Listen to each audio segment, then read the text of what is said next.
Online classes में आप सभी का स्वागत, सभी को नमस्कार।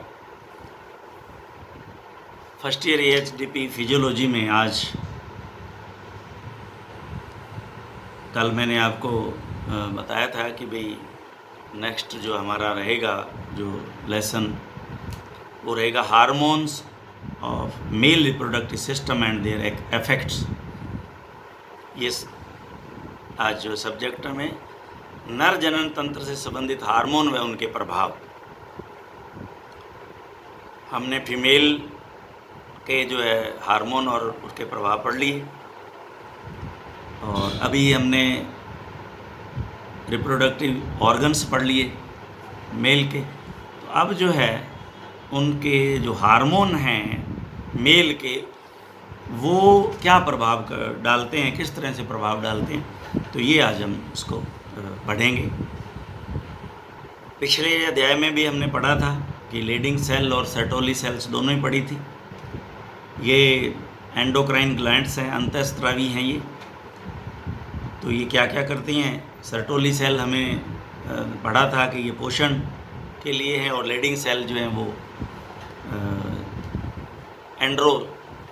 एंड्रोजन यानी कि टेस्टोस्टेरोन हार्मोन को स्रावित करती है।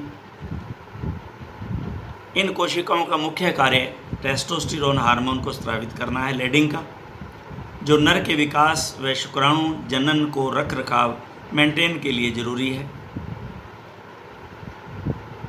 स्पर्मेटोजेनेसिस के लिए जरूरी है। लेडिंग कोशिकाएं द्वारा उत्पन्न होने वाला टेस्टोस्टेरोन हार्मोन LH हार्मोन के द्वारा नियंत्रित होता है। ICH-SH interstitial cell stimulating hormone, इसके द्वारा ये नियंत्रित होता है। Lending sales C16 unsaturated androgen को भी स्रावित करती है, जो लार हार्मोन्स व पेशाब में उत्सर्जित होती हैं तथा सूअर के मांस में एक विशेष गंध उत्पन्न करती हैं। तो ये जब इस तरह स्रावित होती हैं तो इससे हमने कभी जज भी किया है कि मेल जो है फीमेल के पेशाब को सूंघ करके और फीमेल जो है मेल के पेशाब को सूंघ करके, ये जो है इसमें अंदाज़ा कि भाई हार्मोन जो है वो सिक्रीट हो रहे हैं, हीट में है या नहीं।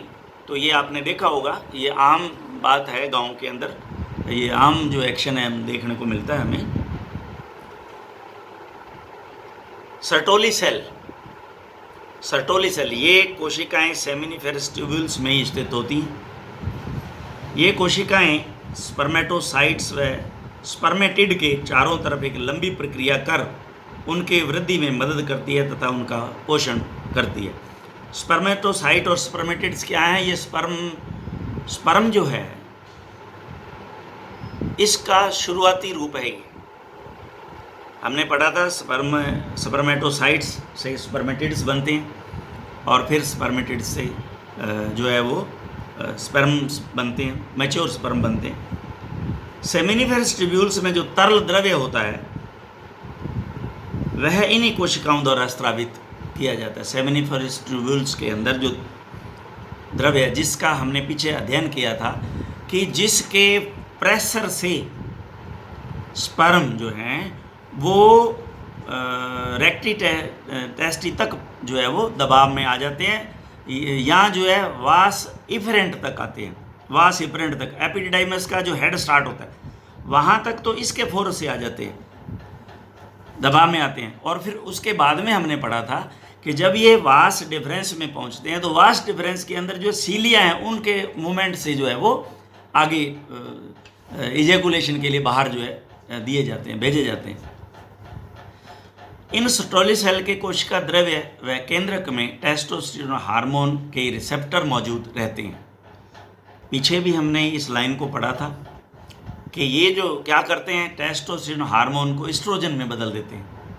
इस एस्ट्रोजन का स्पर्मेटोजेनेसिस में क्या रोल है ये अभी तक अननोन है, लेकिन टेस्टोस्टेरोन हार्मोन को एस्ट्रोजन में ये बदल देते हैं हमने पीछे पढ़ा था कि FSH के उसमें प्रभाव में ये होता है। तो ये ध्यान देने की बात है कि जो नर फीमेल की तरह, मादा की तरह व्यवहार करते हैं, उनके अंदर टेस्टोस्टेरोन जो है वो एस्ट्रोजन लेवल में जो है वो ज़्यादा उसमें बदल जाता है। इसलिए वो जो मेल है वो फीमेल के करैक्टर उसमें आ जाते हैं, क्योंकि एस्ट्रोजन फीमेल के करैक्टर्स को बढ़ावा देता है।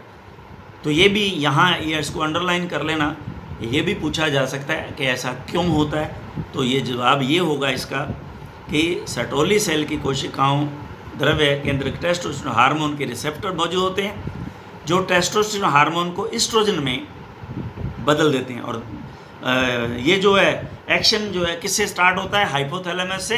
हाइपोथैलेमस क्या करता है? FSH को रिलीज करता है। फॉलिकुलर स्टिमुलेटिंग के अंडर ये सारी क्रिया जो है वो चलती है। तो ये आपको इसका जवाब है, इसका पता होना चाहिए। ये सर्टोली कोशिकाएं एंड्रोजन बाइंडिंग प्रोटीन, एंड्रोजन क्या है? टेस्टोस्टेरोन, बाइंडिंग प्रोटीन का भी संश्लेषण करती हैं, ताकि ये प्रोटीन सेमिनिफेरस ट्यूब्यूल में एंड्रोजन की सांद्रता को बढ़ा देता है, कंसंट्रेशन इसकी बढ़ जाती है। यही सर्टोली सेल एक अन्य प्रोटीन को भी स्रावित करती है, जो पिट्यूटरी ग्लैंड के स्तर पर FSH हार्मोन के स्रावण को रोक देता है। अब आप देखिए, अगर ऐसा नहीं हो, कंटिन्यू इसमें मेल में FSH जो रिलीज होता रहे, तो टेस्टोस्टेरोन एस्ट्रोजन में ही बदल जाएगा। तो अब इस प्रक्रिया को उल्टा कैसे हो? तो ये सर्टोली सेल में ऐसा प्रोटीन भी स्रावित होता है जो पिट्यूटरी ग्लैंड से FSH को रोक देता है। अगर FSH से मेल के अंदर रुक गया तो टेस्टोस्टेरोन एस्ट्रोजन में हार्मोन में नहीं चेंज होगा, टेस्टोस्टेरोन रहेगा। ये कहने का इसका मतलब है। तो ये दोनों ही एक्शन एक दूसरे के विपरीत हैं, और इन दोनों का आपके नॉलेज होना बड़ा ज़रूरी है। इस पे वैसे ही कोई घुमा फिरा के बात पूछी जा सकती है, और नहीं तो वाइवा में तो ये पूछा ही जा सकता है कि ऐसा क्यों होता है, कुछ मेल जो है फीमेल के करैक्टर क्यों दिखाना शुरू कर देते हैं। तो ये उसका रीज़न है। और वो फिर बंद क्यों हो जाता है? वो इसलिए हो जाता है कि यही सर्टोली सेल अलग अन्य प्रकार का प्रोटीन स्रावित करते हैं, जो पिट्यूटरी ग्लैंड से FSH का रिलीज जो है वो रोक देता है। टेस्टोस्टेरोन हार्मोन के मुख्य कार्य क्या करता है, ये हमने पढ़ लिए हैं, ये खूब कितनी बार जो हमने इनको पढ़ लिया है। टेस्टोस्टेरोन हार्मोन के मुख्य कार्य में नर प्रजनन के द्वितीय लक्षण यानी कि सेकेंडरी सेक्सुअल कैरेक्टर्स में वृद्धि करता है। काम प्रवृत्ति लिबिडो, सेक्स डिजायर व काम वासना सेक्सुअल डिजायर को उत्पन्न करना व बनाए रखना। लिबिडो इच्छा, काम प्रवृत्ति इच्छा और सेक्सुअल डिजायर को उत्पन्न करना, बनाए रखना। नर प्रजनन सहायक ग्रंथियों में स्रावों का स्रावण करना। नर के शरीर की विशेष मांसपेशियों का विकास करना, जैसे हम, और नेक का यानी गर्दन का मस्कुलेचर। आप देखना गाय की बजाय बुल का जो गर्दन पर मांस होगा ज़्यादा होगा, और मांसपेशियां जो है वो ज़्यादा स्ट्रांग होंगी। कुत्तों में पिछला पैर उठाकर पेशाब करना। मादा की तरफ लैंगिक आकर्षण होना। ये टेस्टोस्टेरोन हार्मोन के कारण ही होते हैं। Gonadotropic releasing hormone, gonadotropic releasing GnRH, ये हार्मोन हाइपोथैलेमस से स्रावित होता है। हाइपोथैलेमस ब्रेन का पार्ट है, थैलेमस, और उसके नीचे के पोर्शन को हम हाइपो कहते हैं। हाइपो का मतलब नीचे होता है, हाइपर का मतलब ऊपर, हाइपोथैलेमस के नीचे जो है से स्रावित होता है। तथा एंटीरियर पिट्यूटरी से FSH follicular stimulating and luteinising LH hormone का स्रावित करने हेतु उद्दीपन करता है।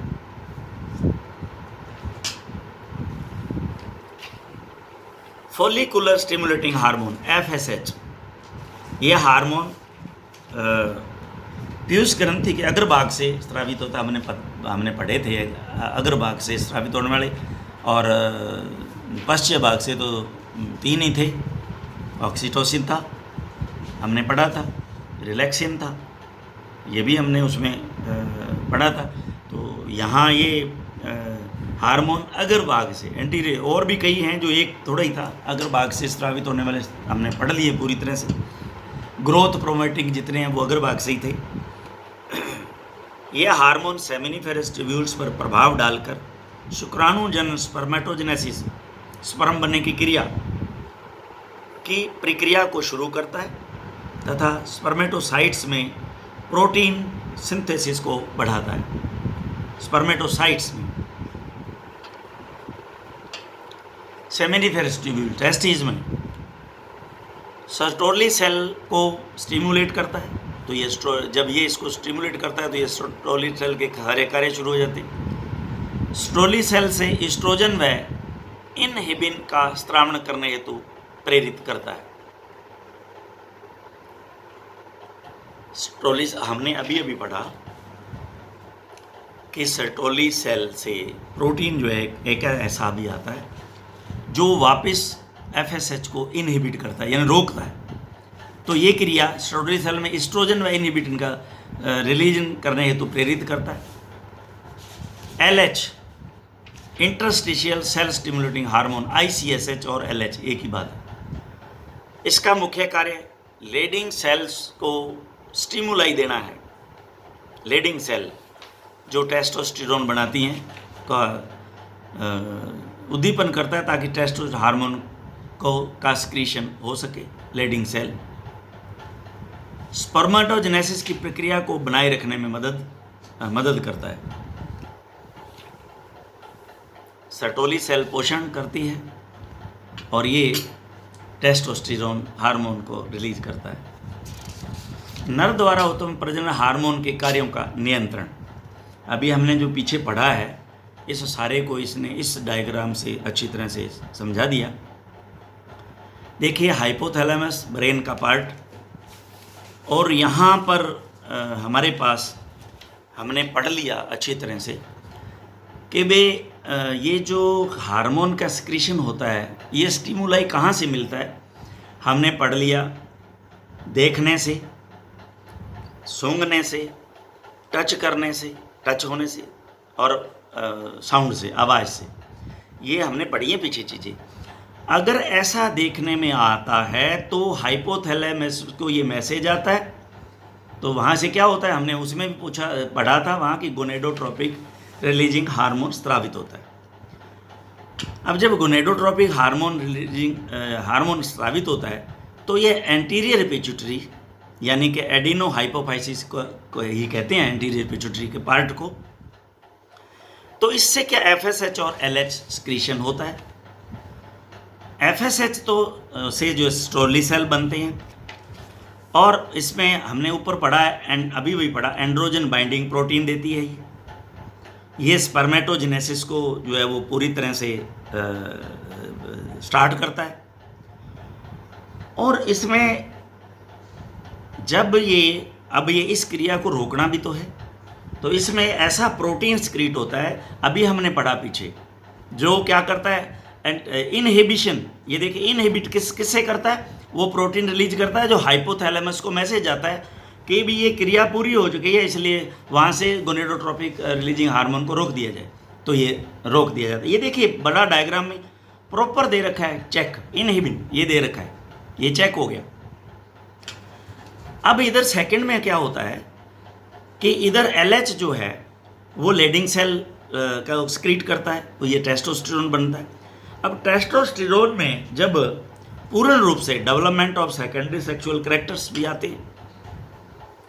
अगर ज़्यादा टेस्टोस्टेरोन सक्रीट हो गया तो ये हाई लेवल होते ही एंटीरियर पिट्यूटरी पे इसका जो है फिर जो है वापस दबाव आएगा और ये इसको यहाँ से जो है वो रोक देगा। ये जो है हाई लेवल ये देखिए इसका पूरा का पूरा इसने बैक जो है वो एक्शन दिखा रखा है पूरा का पूरा कि ये फिर एंटीरियर पिट्यूटरी से इस LH को रोक देगा, जो गोनेडोट्रोपी को रोक देगा।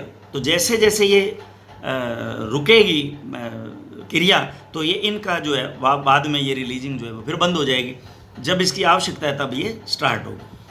तो इसमें testosterone development of secondary sexual character, libido, ये हमने पढ़ा है पीछे कि टेस्टोस्टेरोन को क्या करें हैं, लिबिडो इच्छा, सेक्स डिजायर, और मस्कुलाइन इफेक्ट, मस्कुलेचर देख लिया हमने, बॉडी का मस्कुलेचर बनना, और secretary action of accessory sexual glands, जितने भी एक्सक्रीटरी ये जो सेक्सुअल ग्लैंड्स हैं वो उनका एक्सक्रीशन जो है वो बाहर निकालना। तो ये अब आगे इसमें शायद इन्होंने डिटेल दे रखी है कैसे काम करता है, देखते हैं, ये अपनी डिटेल से मिलता है। यहाँ कुछ ये और कहता है, नर में प्रजनन हार्मोन के कार्यों का नियंत्रण हाइपोथैलेमस पीयूष ग्रंथि के अग्रभाग रक्षण से उत्पन्न हार्मोन द्वारा आपसी तालमेल से किया जाता है, जिसे ब्रेन टेस्टिकुलर एक्सिस कहते हैं। अब ये पूछा जा सकता है, अंडरलाइन कर लेना इसको नाम, what is the brain testicular axis. Brain testicular axis, axis है, ये एक्शन है, ये क्रिया निम्न पायदान स्टेप द्वारा संपादित है। अब ये उस पूरे को समझाया है इन्होंने, देखते हैं जो हम बोले उसी तरह से है या आगे पीछे कर दिया इसने कुछ। हाइपोथैलेमस गोनेडोट्रोपिक हार्मोन नामक हार्मोन, रिलीजिंग हार्मोन को स्रावित करता है। ये RH कर लें, GnRH है, ये M नहीं है, ये चलता चलता ही कुछ लिख जाता है, ये आगे GnRH लिख दिया, ठीक है। यह GnRH पीयूष ग्रंथि अग्रभाग से स्रावित FSH या LH को स्रावित करता है, दोनों को। यह FSH जो है ABP एंड्रोजन बाइंडिंग प्रोटीन को स्टोली सेल द्वारा स्रावित कर स्पर्मेटोजेनेसिस क्रिया का उद्दीपन करता है। उसी समय टेस्टोस्टेरोन हार्मोन की स्पर्मेटोजेनेसिस की क्रिया को भी ये उद्दीपन करता है। दूसरी तरफ पीयूष ग्रंथि से स्रावित LH, ये भी दे रखा है ICSH, वृक्षण की इंटरस्टिशियल सेल द्वारा टेस्टोस्टेरोन हार्मोन को स्रावित करता है, स्पर्मेटोजेनेसिस क्रिया को अंतिम रूप देता है तथा अन्य नर के जनन क्रियाओं को उत्तेजित करता है, ये जो बता रखी है। जब स्पर्म का संख्या काउंट हो जाती है तो सर्टोली सेल द्वारा ABP हार्मोन स्रावित होता है तथा हाइपोथैलेमस हार्मोन को स्रावन रोकने के लिए कहता है, ये बिल्कुल ठीक है, अपने अभी इसी तरह से हुआ ही। उसी प्रकार टेस्टोस्टेरोन हार्मोन की अधिक मात्रा भी पीयूष ग्रंथि से FSH व LH के स्रावन को रोक देती है, ये बिल्कुल ठीक है, हम सही है। उक्त स्रावन को रोकने की क्रिया को फीडबैक मैकेनिज्म कहते हैं, ये है फीडबैक मैकेनिज्म। तो ये इनमें से 2 नंबर या 2.5 नंबर का दोनों में से कुछ भी पूछा जा सकता है, ताकि पता चले कि आपको इसकी पूरी जो है वो नॉलेज है।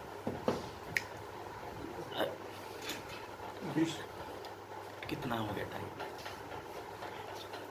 शुक्राणु स्पर्मेटोजेनेसिस,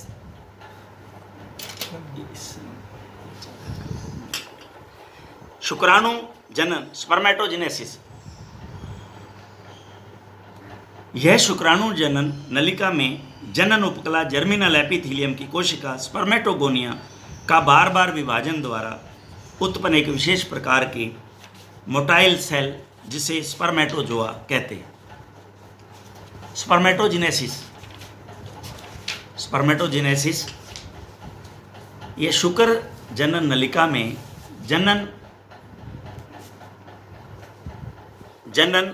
उपकला जर्मिनल एपिथीलियम की कोशिका स्पर्मेटोगोनिया का बार बार विभाजन द्वारा उत्पन्न एक विशेष प्रकार की मोटाइल सेल जिसे स्पर्मेटोजोआ कहते हैं, इसे बनने की प्रक्रिया को शुक्राणु जनन स्पर्मेटोजेनेसिस कहते हैं। यह एक सतत प्रक्रिया, सतत कहते हैं अपने आप, नेचुरल, लगातार चलने वाली, कंटिन्यू, लगातार चलने वाली, जो यौवन अवस्था से नर में शुरू होती है और जीवन उपरांत तक चलती रहती है। तो ये जो है, ये जर्म सेल इन्होंने दिखा रखे हैं यहाँ, मल्टीप्लाई इन गोनेड्स, ये सारे के सारे जो हैं 2n होते हैं, और प्राइमरी स्पर्मेटोसाइट तक ये जो 2n रहते हैं, ये आपने जेनेटिक्स में अच्छी तरह पढ़ लिया होगा। और सेकेंडरी स्पर्मेटोसाइट्स बनते हैं जो, तो वो जो है 1x हो जाते हैं, सिंगल x, n1 nx, वो 2n ये n हो गए। अब आगे जो स्पर्मेटिड्स बनते हैं, ये भी मियोसिस ही होता है। तो इससे क्या है कि सेम संख्या इनमें जो है रहती है। पहले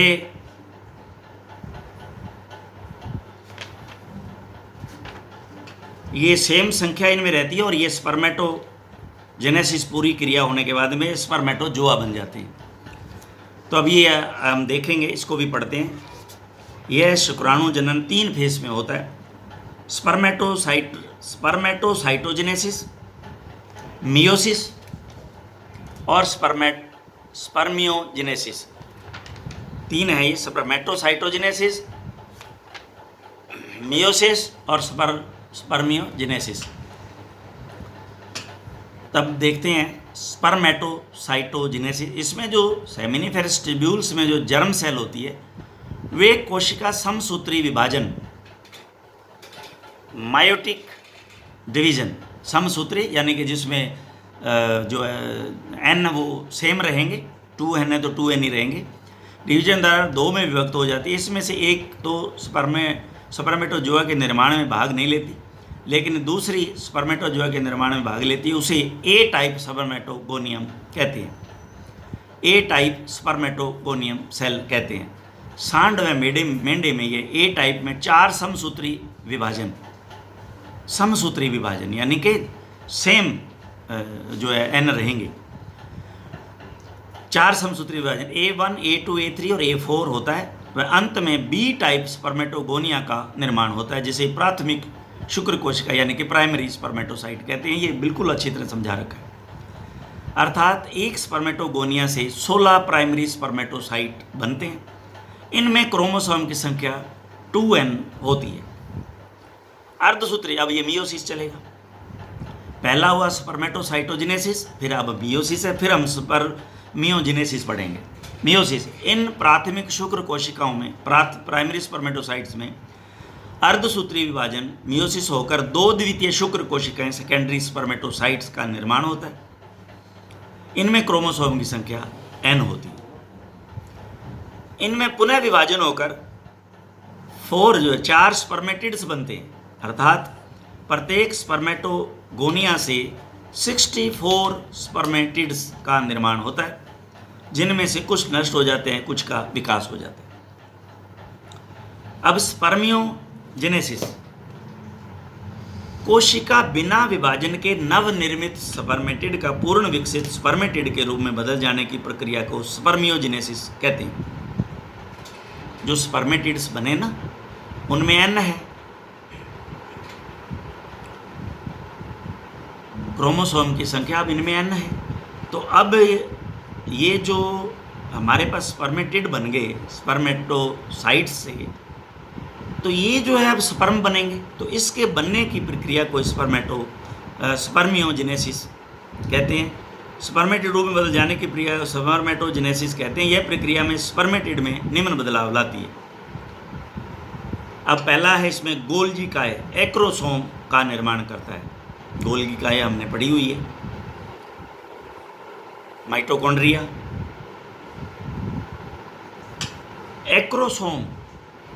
एक्रोसोम आपने देखा होगा, जो हेड है इसका स्पर्म का, वो एक्रोसोम है, उसका निर्माण होता है। केंद्र का सांद्रक होना व लंबा होना, कंसंट्रेशन, यानी कि केंद्र क्या हो जाता है, कंसंट्रेटेड हो जाता है, कंसंट्रेटेड सिकुड़ जाता है और लंबाई में लंबा हो जाता है। फ्लैजिला टेल का बनना, पूंछ बन जाती है। कोशिका द्रव्य का अलग अलग हो जाना यानी कि हट जाना। इन उक्त बदलाव के बाद स्पर्मेटिड स्पर्मेटोजोआ में बदल जाता है, जिनमें निम्न आकृतियाँ होती हैं, या हमने पढ़ रखी हैं। इसमें हेड है, इनमें डीएनए होता है, तथा एक्रोसोम में हाइल्यूरिनिडेज है, ये गलत लिखा है इसने, हाइल्यूरिनिडेज RUNIDAS है ये, इसको हाइल्यूरिनिडेज करो, एंजाइम का स्त्रावण करता है। मध्य भाग मिड पीस, इसमें माइटोकॉन्ड्रिया होती है जो ऊर्जा प्रदान करती है, और जो पूंछ है वो टेल इसमें यानी कि 3 भाग हो गए, सिर हो गया, मिड पीस हो गया और पूंछ टेल हो गई। शुक्राणु की स्ट्रक्चर ऑफ द स्पर्म। जुआ या स्पर्म के 3 भाग होते हैं, सिर, धड़ और पूंछ। सिर ये अंडाकार लंबा होता है, इसमें केंद्रक होता है जिसमें डीएनए होता है तथा 2 प्रकार के क्रोमोसोम एक्स व वाई होते हैं जो लिंग का निर्धारण करते हैं।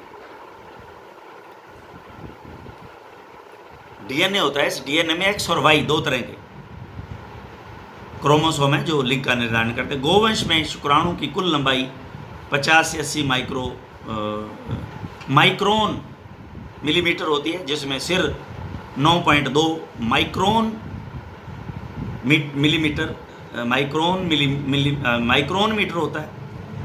इसकी एक्रोसोमल कैप जो है, एक्रोसोमल है सिर पे जो कैप होती है ग्लाइकोप्रोटीन द्वारा निर्मित होती है तथा इसमें यहाँ लिखा है इसने हाइलुरोनिडेज, यहाँ भी ये गलती की है इसने, हाइलुरोनिडेज है ये नामक एंजाइम होता है जो अंडे के निषेचन यानी कि फर्टिलाइजेशन के लिए ज़रूरी है। अगर ये ना हो तो अंडे पर जहाँ पे इसका हेड टच करेगा वहाँ वो वहाँ की जो सेल है वो घुल जाती है और ये स्पर्म अंदर अंडे में कर जाता है, ओवा में। मिड पीस, इसमें माइटोकॉन्ड्रिया होता है जो स्पर्म को ऊर्जा प्रदान करता है। और पूंछ, टेल, इसमें भी